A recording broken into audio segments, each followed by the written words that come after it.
I don't know. Yes, so this heuristic function, by measuring the number of tiles which are in the right place, could help in kind of targeting our search to the right direction immediately.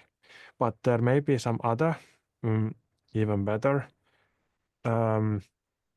heuristic functions.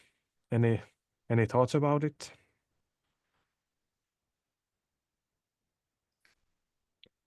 If we want to have a little bit more complex, we could also measure that how far these tiles are from the correct place. So, and then we would go through all the tiles. So let's take, for example, this number 1 here. This is 1. We need to move it 1 location. So then it will be in the right place. Number 2, we need to also move 1. That it would be in the right place. 4, we need to move 2 places. Then 3 is already in the right place. 5 is already in the right place. 6 is already in the right place. 7 is already in the right place. And 8 needs 1. So then this kind of distance from the goal state would be 1, 2, 3 plus, so it's 5, isn't it? And then we would take the same here and see that, okay, there is 1. Number 2 is also 1. 4 is again 2. 3 is 0. Then 5 is 0. 7 is 0. And 8 is 0. And 6 is 1. So then that would be 1, 2, 5. So also with this measure, these are equally good. But then after a few moves, then this could probably also help us to going to the right direction. And this could probably help us to find the solution faster. So it is again the same thing than in the map, that we measure the distance, direct distance from this certain state to the goal state. And even though we are not certain that we cannot say that it takes 5 moves to go there, but it's some measure that is correlating to the closest to the distance to the goal state. So these 2 heuristic functions could be some examples. Which one is better, the first one and the last one? Anybody want to vote?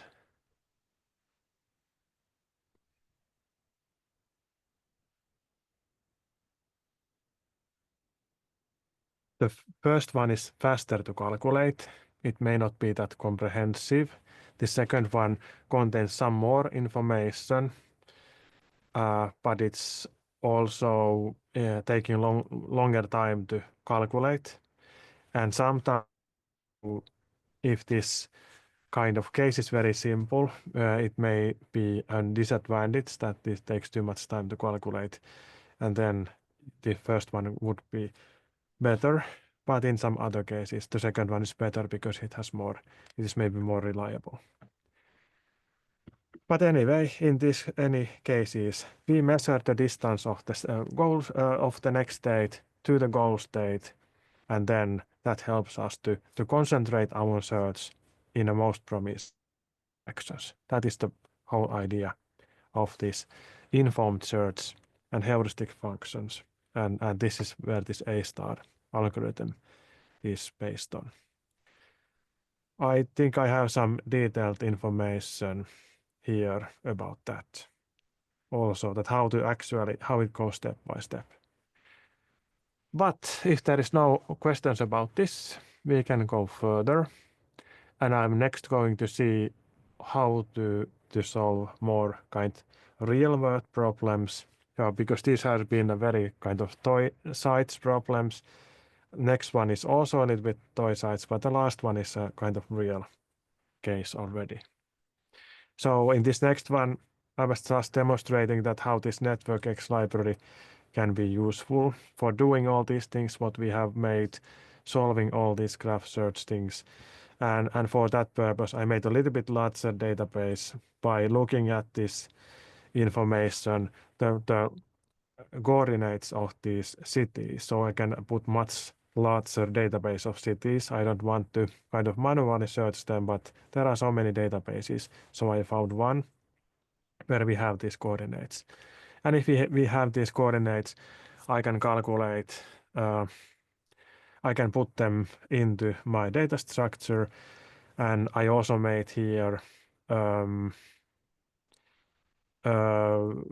conversion function, because if you have these coordinates in latitudes and longitudes, so somewhere in the earth that we have like this angle, that is the latitude, and then we have an angle from this earth axis, that is the longitude. So it's rather difficult to calculate if you have 2 points here, to calculate the distance between them using latitudes and longitudes. So the best way would be to convert them to some other coordinate system, but I have just here made a short algorithm that which can calculate these distances.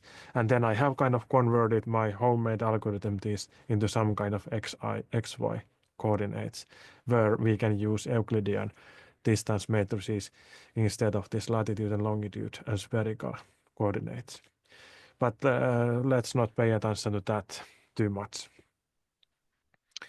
So this NetworkX library is now providing a lot of information, that a lot of things and a lot of tools that we needed to program ourselves. So now we can just rely on this library and do these things. And just to showing some examples.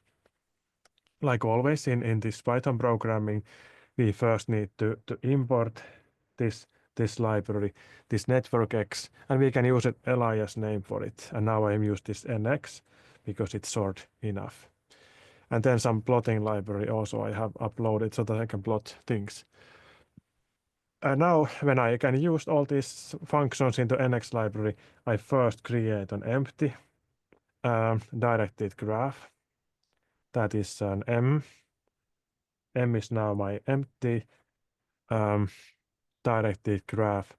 And then I have this list of towns that is already familiar.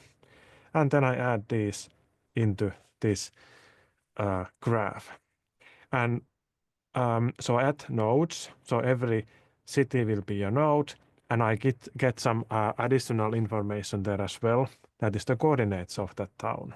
So this will be a real geospatial data. So we have the towns and their coordinates there. And I'm using now this my own function that returns the coordinates of a town by name.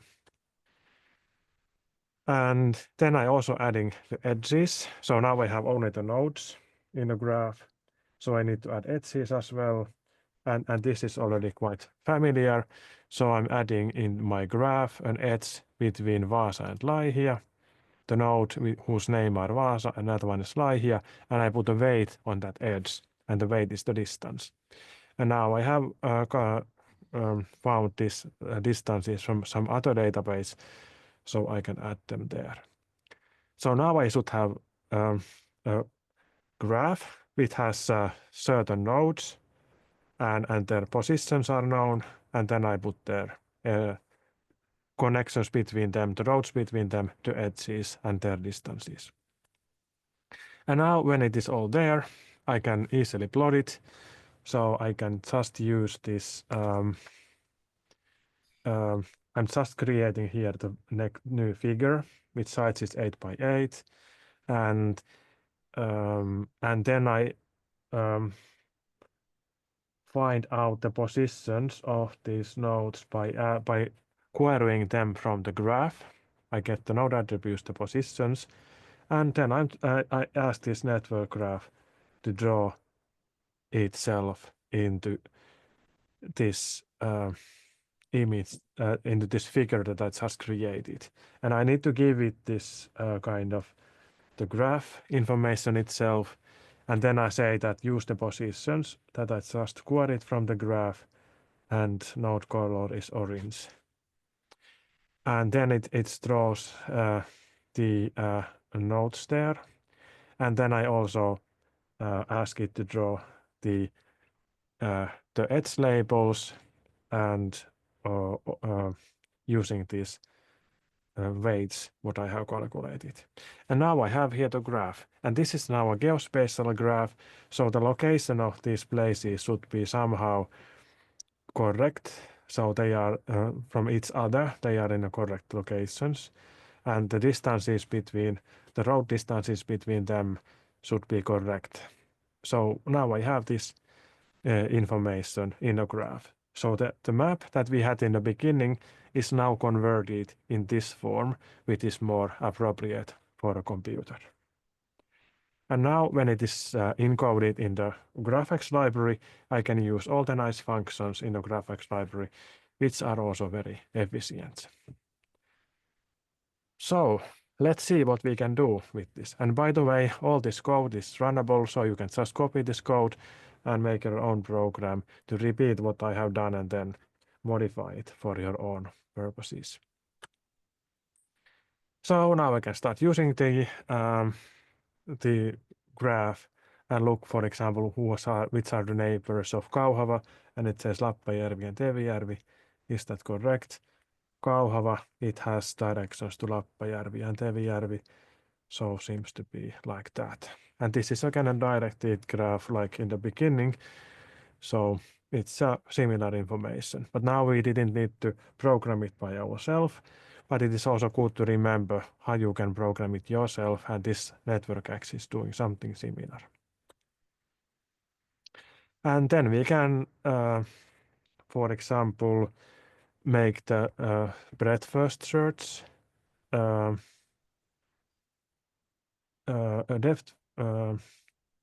breadth first search or depth first search to these graphs easily. So starting from Vaasa to see all the kind of successors.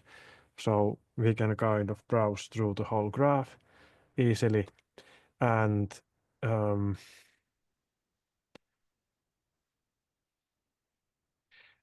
then this listing, breadth first listing also then gives us the ordering from this path. But you can also more directly say that find a path from Vaasa to Vimpeli using A-star algorithm. So it is using this heuristic information. It can use it now when this is a geospatial graph, and it will find the shortest path. And calculate also the path length, 138 kilometers. And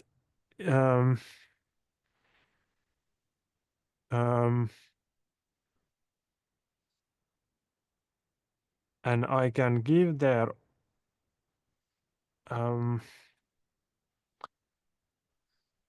heuristic function as well. But if I don't give it, then it is using the Dijkstra's algorithm, which is also searching the most the shortest road.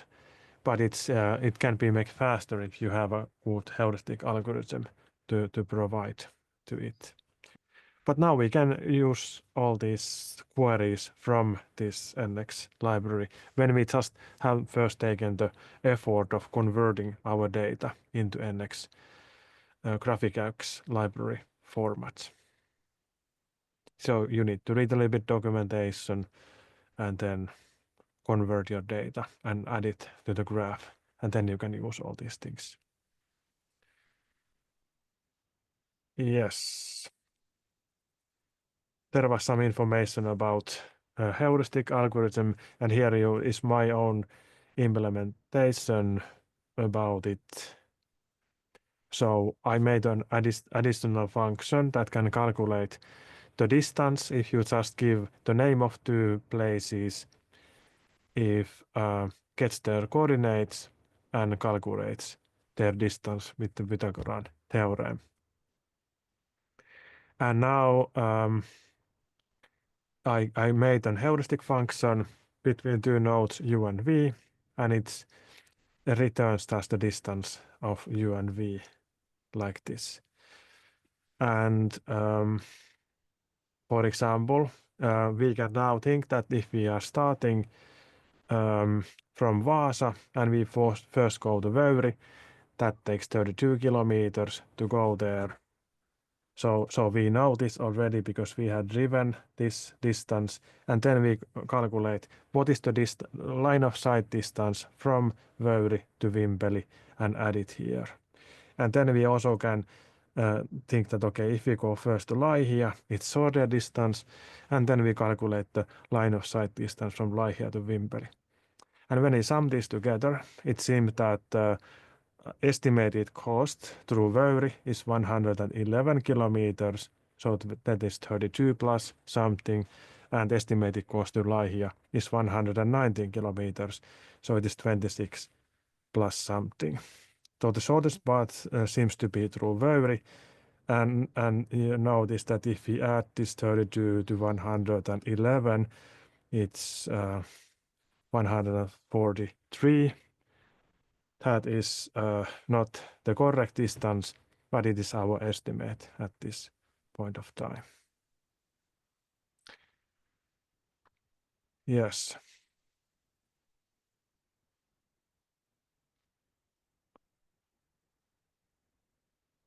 And now we can use, here is an example that how we have used this A star path with a heuristic function over there.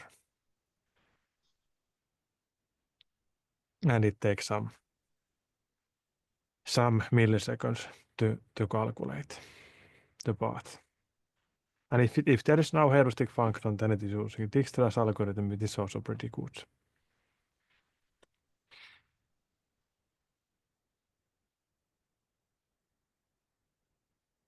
And this NX library pretty much finds the shortest part, even though this A star is not guaranteed of finding it, but there is some kind of countermeasures for that.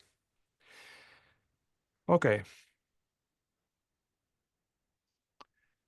And there is some optimization made. It will kind of store some information what is already have found, and therefore it is pretty fast.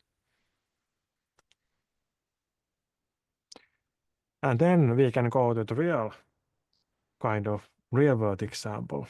And now we are also using this OpenStreetMaps NX library, which is a way to get information from OpenStreetMap, and it will be encoded in NetworkX graphs.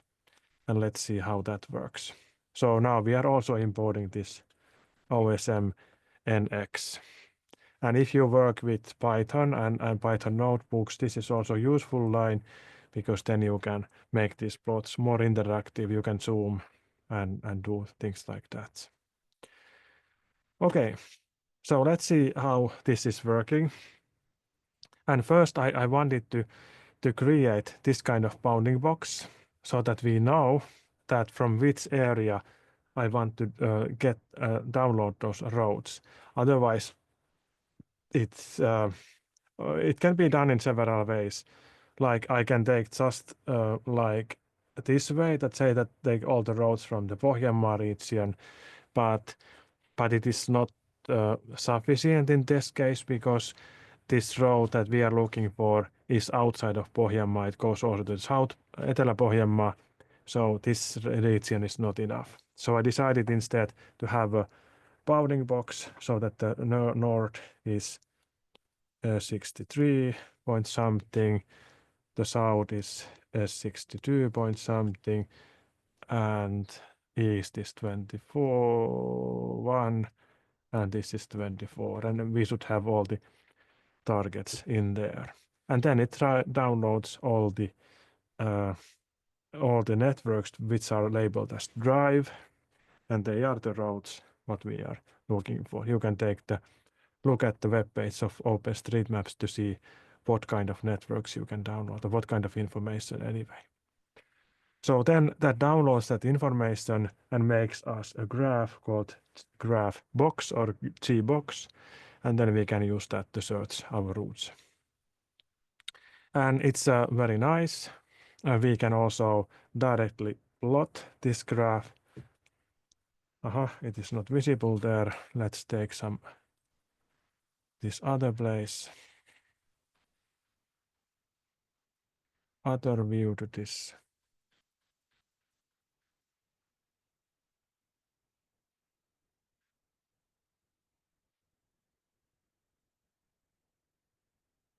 Here it is.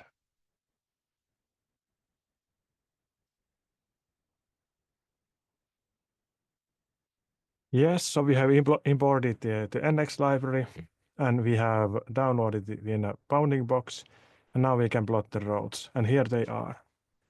And now indeed when I use this nice IPyY MPL, now I have this zoom window here, and I can, for example, zoom and take a look at this. This seems to be the Vaasa, and the university is here in Palosaari, and there are the roads in this region. And then we were looking for the road to Vimpeli, and it is here, this small place here. So now we just want to find the route between these places. And there are some modules in this OpenStreetMap library. I'm not totally sure if this is necessary, but I can add the edge lengths and edge speeds to this graph by asking these libraries.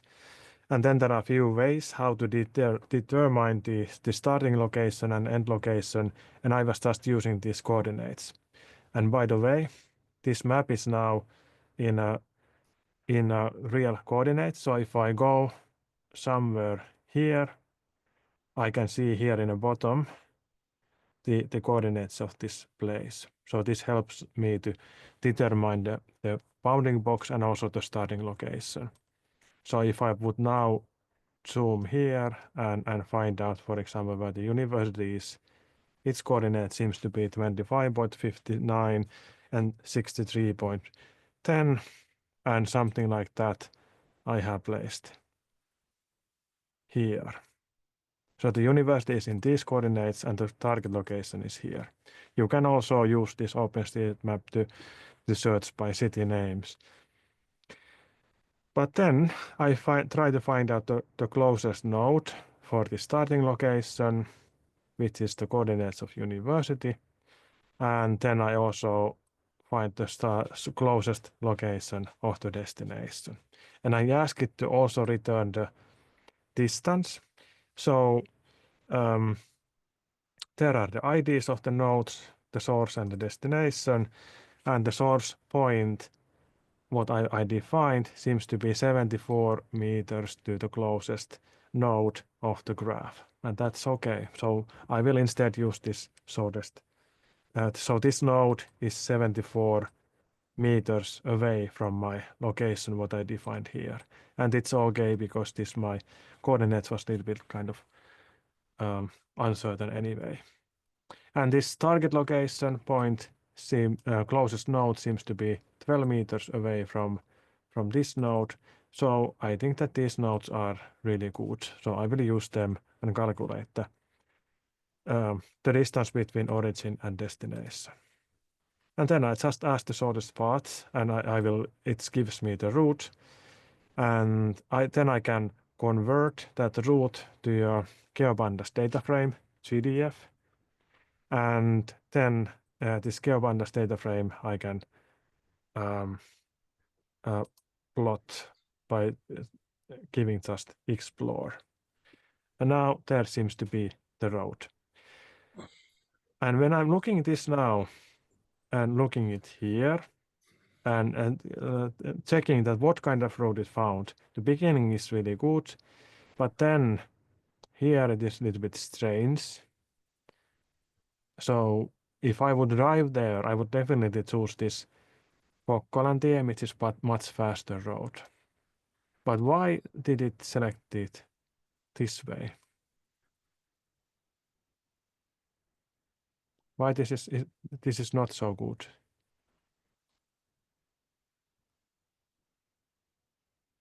Maybe the end is quite good.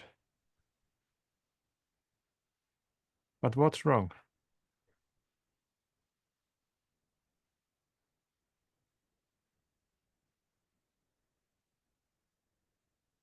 Nothing much. I said that find the shortest path. And probably this is the shortest part. It is the shorter road to drive this instead of this highway, because the highway curves there on the north. But so probably I should have used some other method than finding the shortest path.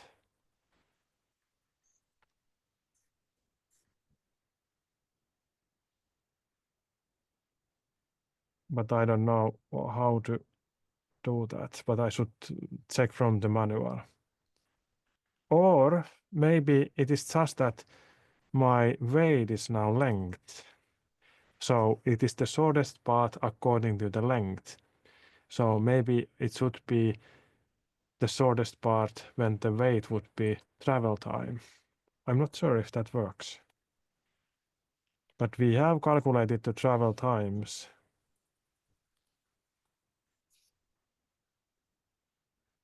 So what if I just replace here the shortest path according to travel time? I've never tried this before. It did something. So let's see. Okay, now it gave me totally different road. So probably it worked just like that. So that would have been shortest in when the weight is length, but now it is the shortest when the weight is traveling time. Interesting. So it seemed to work. And then we can actually, because this is the pandas data frame, we can take a look what it contains. And it actually have the driving instructions here.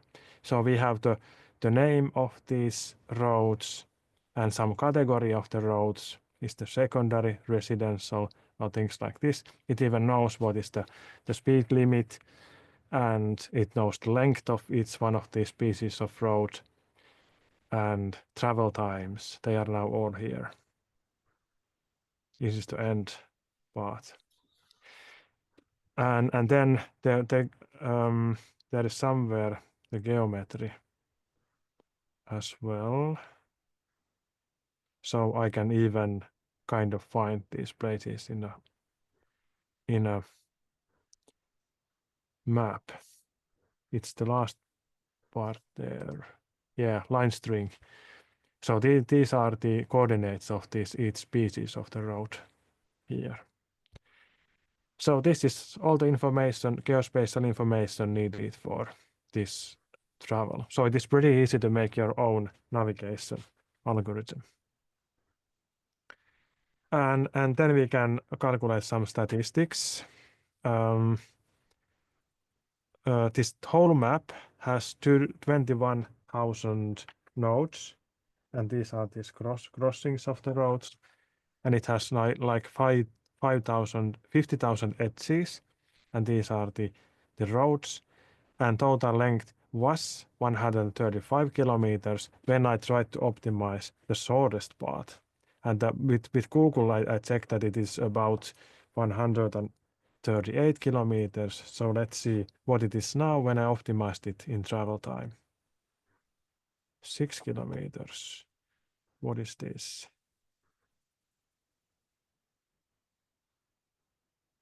Now there is something wrong.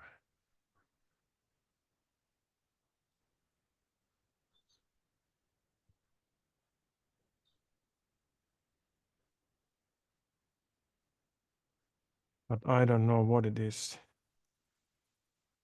I need to check it later. But before it says 135. Now it says 6. and I take this 8th column, and the 8th column should be, let me check.